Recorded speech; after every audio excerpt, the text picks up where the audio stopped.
ఇదిగోండి టమాటా చట్నీ చేసుకున్నాం కదా, రైస్లో ట్రై చేస్తాను.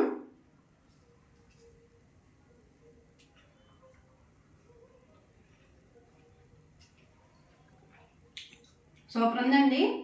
ఈ చలికాలం అయితే ఇలాంటి చట్నీలు చాలా బాగుంటాయి, తప్పకుండా ట్రై చేయండి.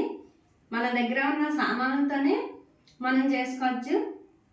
అయ్య బాబోయ్, సామాను అంటేనే భయం వేసేస్తుందండి బాబు. అసలు శివాజీ గారు అన్న దాంట్లో తప్పేముందండి?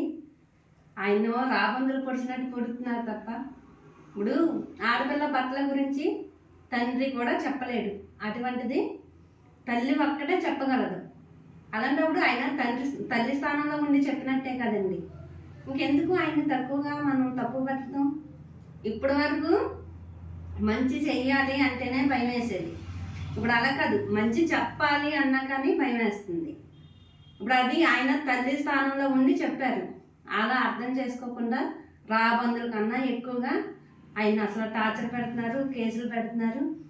ఏమో అసలు ఉన్న కొద్ది ఏది చెప్పాలో ఏది చెప్పకూడదో కూడా భయం వేస్తుందండి. అలా ఉంది కాలం. ఉంటా అండి మరి, బాయ్.